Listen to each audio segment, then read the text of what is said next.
Les présidents du Sénat et de l'Assemblée nationale appelaient à s'impliquer ensemble avec les députés nationaux et sénateurs pour que la date du 6 avril devienne un jour férié, chômé et payé, telle est la déclaration de Félix Tshisekedi lors de son discours à l'occasion de la célébration des 100 ans d'existence de l'église kimbanguiste. Et puis l'examen adoption des procès-verbaux à institution de la commission spéciale et temporaire sur la situation d'insécurité à l'est du pays et autres, tels sont les points qui seront abordés lors de la plénière prévue pour ce mercredi 7 avril à la Chambre basse du Parlement. Voilà tout pour le titre, restez branchés.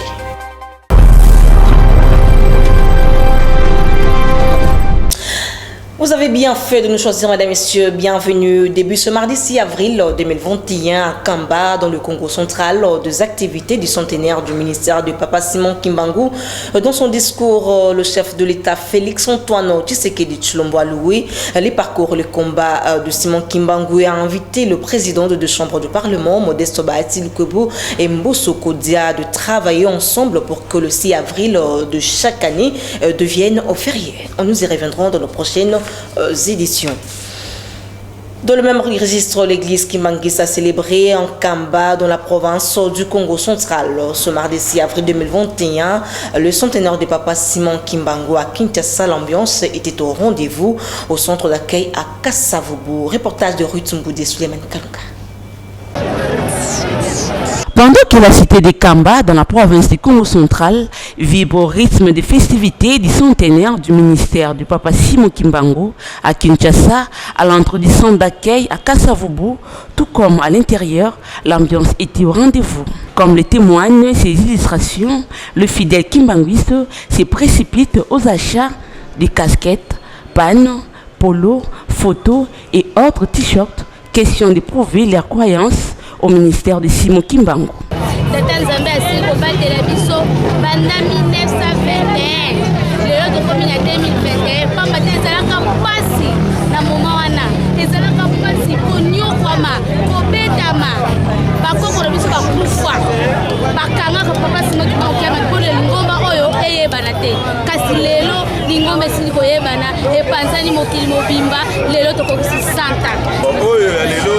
Événement du siècle pour la biso penaneti donc c'est événement du siècle pour ça les caméras pour qu'il mobimba parce que le 1921 à 2021 les ablatés les lingomba donc babana ko fina yango mais ezo fundati et comme il lo ba ko reconnaître yango donc ça ne c'est comme makasi ko bandi ko belé ko to kanaki na bango ba événement ba sati on a posé ça ça fait un biso ko alo Papa Simon Kimbangu qui a gagné alors 100 ans et ça capable mais alors qui mokili alors qui peut mourir yango na moto lelo biso nyonso ba musuba kekama on a profité. Il convient de noter que, jour après jour, soit du 6 avril 1921 au 6 avril 2021, le ministère du prophète Simon Kimbangu totalise 100 ans d'existence. Restant toujours dans la célébration des centenaires à la Tchopo, précisément à Kisangani, le fidèle kimbanguiste se sont réunis au centre d'accueil Sayo David Salomon. Nous en parlons. 100 ans, c'est l'âge atteint par l'église kimbanguiste ce mardi 6 avril 2021.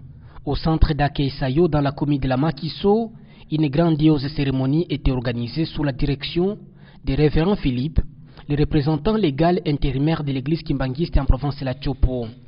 Des dizaines de centaines de fidèles kimbanguistes ont assisté au culte d'action de grâce, dans un climat apaisé, devant quelques invités dont les forces armées de la République démocratique du Congo et autres. À cette occasion, le groupe théâtral kimbanguiste a procédé à une représentation théâtrale dans une pièce qui retrace la vie de Simon Kimbangu, le fondateur de l'église qui totalise aujourd'hui 100 ans.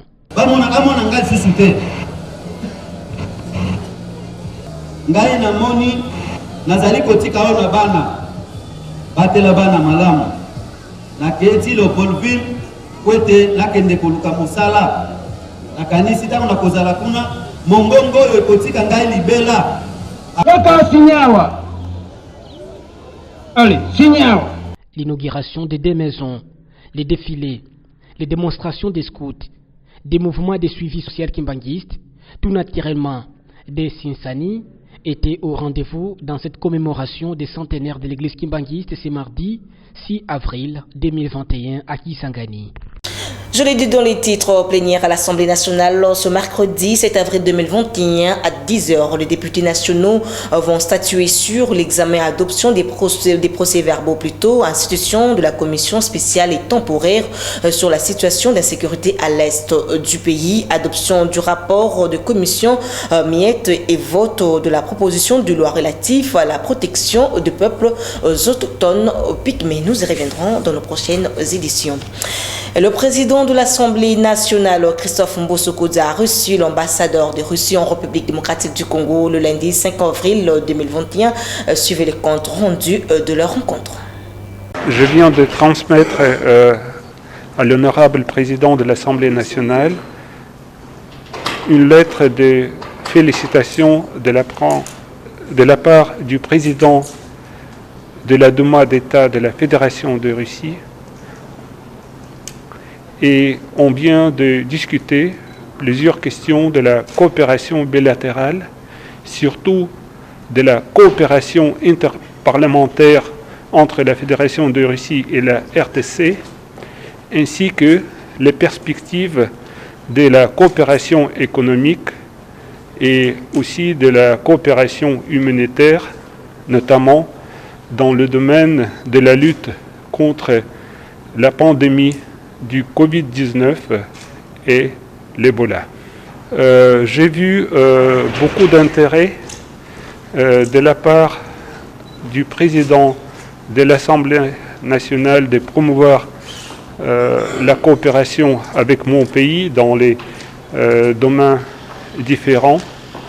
Et j'ai vu aussi le désir de promouvoir les liens interparlementaires et ainsi que la participation dans les forums qui vont être organisés en Fédération de Russie, on espère cette année ou peut-être l'année prochaine. Elle était très favorable, il est vraiment beaucoup d'intérêt pour coopérer avec nous. Toujours à l'Assemblée nationale, l'ambassadeur de Jean-Paul en République démocratique du Congo a été reçu le même lundi 5 avril 2021 par le président de l'Assemblée nationale, Christophe Mbosso-Kodza. Suivez-le. La RTC et le Japon de la coopération, surtout de la coopération économique. Et le Japon continuera à soutenir le développement de ce pays. Et j'ai souhaité ardemment la formation vite du gouvernement avec lequel je suis prêt à continuer à travailler. Bien sûr, beaucoup de choses on va discuter. Quand même, aujourd'hui, on n'a pas traité les projets concrets. De toute façon, nous avons l'histoire qui dépasse déjà 60 ans depuis l'indépendance de ce pays. Donc, on va discuter petit à petit en basant sur les projets concrets dans le futur. Le président je pense que le président était content, mais je suis content et pourquoi pas, on était d'accord de travailler ensemble. Et puis toujours dans l'actualité, Godempoy Kadima reste à la tête du bureau définitif de l'Assemblée provinciale de la ville de Kinshasa, quand 3 députés provinciaux sur 36 ont voté contre la pétition suivante.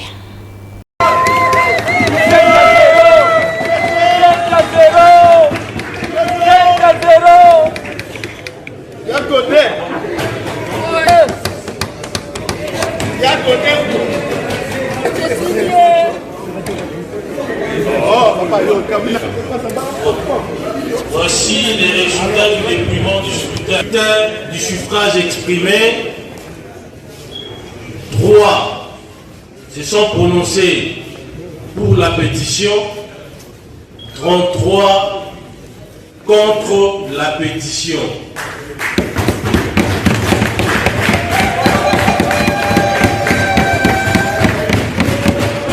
Honorables députés, chers collègues,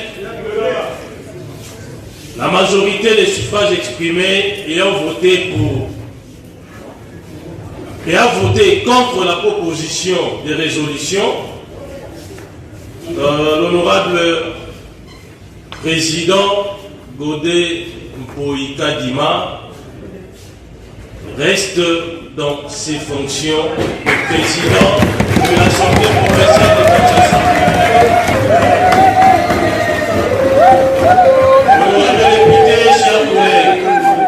Direction Ituri, déclaration du G5 incitant la population à l'incivisme fiscal fustigé par le député national Jackson Aossi. Ces derniers invitent les Ituriens à faire au bloc pour combattre l'insécurité en Ituri.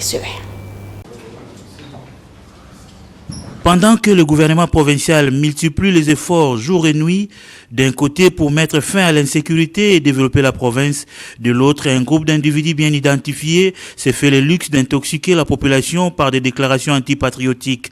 En témoigne celle d'il y a quelques jours publiée sur les réseaux sociaux par ces groupes dits des victimes des atrocités, dans lesquels son porte-parole appelle sans gêne les populations à l'incivisme fiscal.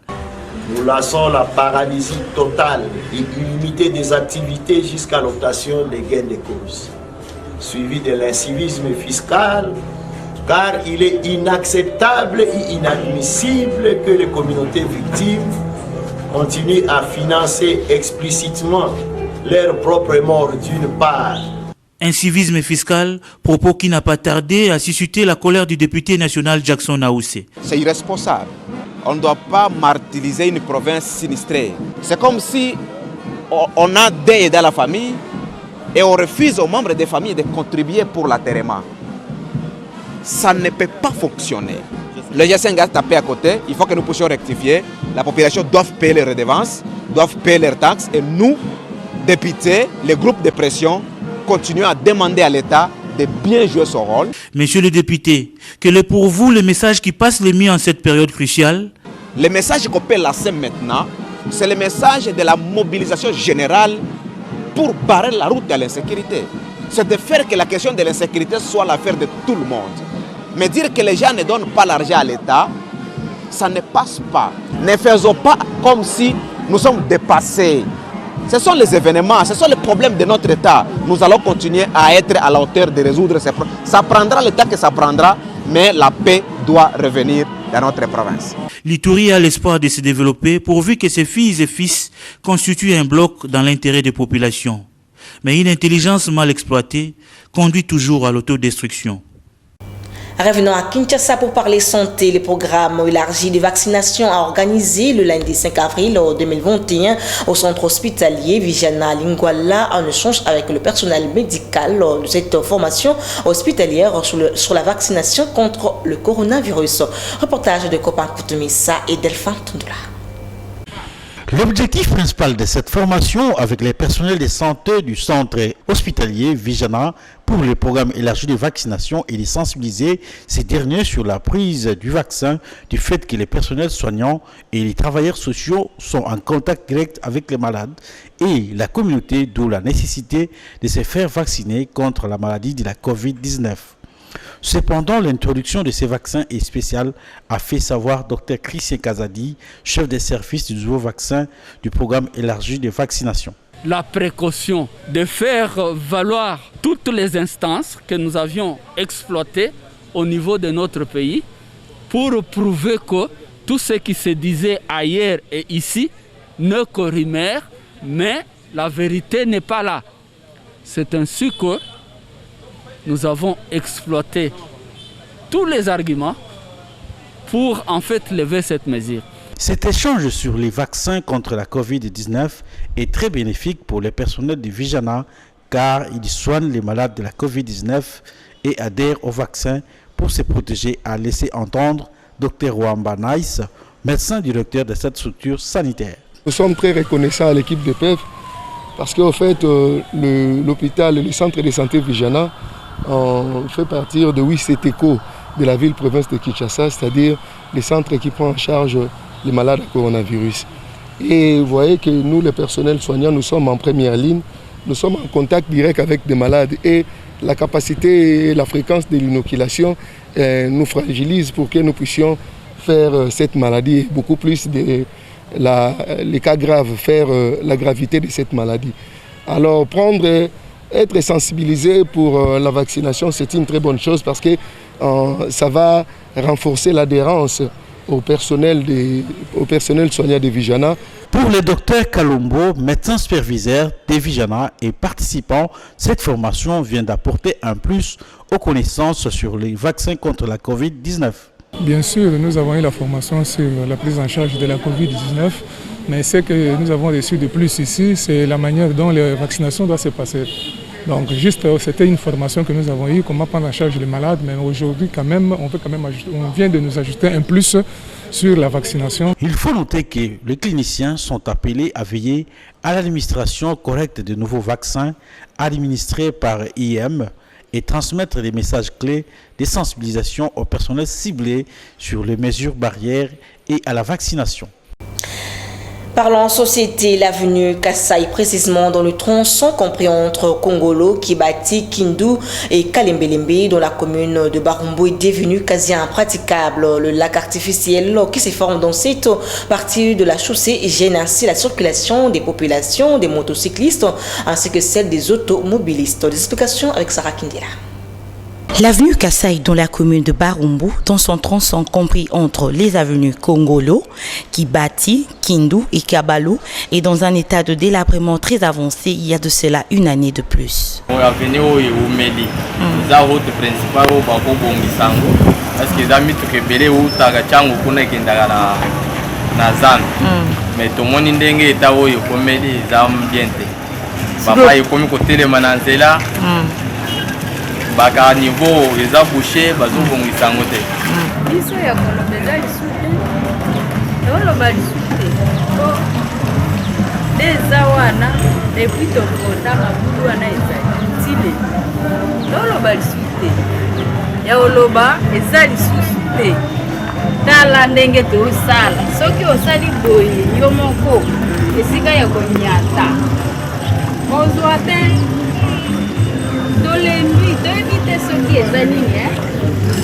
Les habitants de ce coin de la capitale, fatigués de cet état de route qui ne fait que s'empirer au jour le jour, lancent un cri d'alarme à l'égard de l'autorité urbaine de prendre compte de cette situation devenue un calvaire. Rappelons que l'avenue Kassai est l'un des raccourcis le plus empruntés qui mène vers le centre-ville de Kinshasa. Dans le même registre, les usagers de la route Lubumbashi au niveau de l'arrêt des bus Horoscope dans la commune de Bandalungwa lancent un cri d'alarme auprès de l'autorité urbaine en ce qui concerne l'état de ce tronçon dans cette partie de la chaussée qui s'y trouve dans un état de délabrement très avancé. Les explications avec Berlin Kaya. Cela fait une année que la route Lubumbashi, précisément au niveau de l'arrêt Horoscope, dans la commune de Bandalungwa, se trouve dans un état de délabrement très avancé. Le manque d'entretien de caniveaux bouchés serait à la base de cette situation. Très soucieux, les usagers de ce coin de la capitale déplorent cet état de choses qui ne permet pas la bonne circulation de la population ainsi que des véhicules. Une année est bobby, donc souffrira. Les petits bandats ont commis grave au tambola, ma est na kalabanda les actes basa la canalisation ya mai kuna mai kitakaboleme tile lo ba osa elo donc to regrette fort vous allez moyen bon chabiso to on la permet na prince to ya bouye pour to la normal. Il revient donc à l'autorité urbaine de prendre conscience de ses responsabilités afin de pallier à ce problème qui dérange la population au quotidien. Bouclons ce journal par le sport. Les questions liées à l'élévation du football congolais n'en continuent pas moins à susciter des débats et commentaires au sein de l'opinion sportive. Kontasi Kamango Bapesele, ancien joueur de l'équipe nationale, a donné plutôt quelques pistes de solutions. Il est au micro de Christian Lissoukou. La seule chose que je vais vous dire, si c'était bon, on n'aurait pas ce qu'on a connu avec notre élimination à Cannes. Là où, cette fois-ci, il y aura l'organisation de la CAN avec 24 nations. Donc à 18, on était un peu régulièrement toujours présent, mais avec 24, on voit comment on est éliminé, mais je regrette. Donc déjà, quand un grand pays de football tel que le Congo, que nous puissions être éliminés avant même la phase finale, donc ça pose des questions. Quand on dit qu'il n'y a pas une politique de sport, peut-être, mais lorsque vous gérez ce qu'on appelle l'organe technique, c'est à vous. C'est à vous de chercher les voies et moyens pour réussir. Parce que moi, je vais me poser des questions. Vous savez, le football aujourd'hui, il ne faut pas seulement attendre le gouvernement. Le gouvernement verse, oui, mais il faut chercher à rentabiliser. Moi, je pose la question, où est-ce que nous en sommes avec le management de football, le marketing de football? Nous avons des équipementiers. Quand on a des équipementiers, est-ce que nous les vendons? Parce que si je considère le pourcentage aujourd'hui, enfin, je fais l'estimation de ce qu'on dit par rapport à la population congolaise, on estime à 85 millions. Mais moi, je prends que 10%, si 10% c'est donc déjà dans le football, c'est-à-dire nous pouvons, avec le marketing, travailler et faire vendre ce qu'on appelle les produits dérivés. Ça peut aussi engendrer de l'argent. Où est-ce que nous en sommes avec les sponsors? Où est-ce que nous en sommes? Mais il y a tant d'autres choses que je peux admirer qui pouvaient surtout rentabiliser notre fédération, notre football, mais malheureusement, mais on sait toujours se rejeter des fautes, c'est la faute à l'autre. Et vous avez compris que c'est par cette note sportive que ce journal a touché à sa fin. Vous nous avez pris en cours de diffusion. Voici l'essentiel des titres. Les présidents du Sénat et de l'Assemblée nationale appelés à s'impliquer ensemble avec les députés nationaux et sénateurs pour que la date du 6 avril dernier devienne plutôt un jour férié, chômé payé. Telle est la déclaration de Félix Tshisekedi lors de son discours à l'occasion de la célébration des 100 ans d'existence de l'église Kimbanguisto. Et puis l'examen adoption des procès-verbaux, institution de la commission spéciale et temporaire sur la situation d'insécurité à l'est du pays et autres. Tels sont les points qui seront abordés lors de la plénière prévue pour ce mercredi 7 avril à la Chambre basse du Parlement. C'était là le rappel du titre, fin complètement de cette grande édition du journal sur la chaîne de l'éducation. Un grand merci à Junior Tundele pour la bonne chefferie. Derrière la caméra, c'était Delphin Tondola, Guilhem Mayamba, Chardeline Seka et Laetitia Madota. Restez branchés, au revoir.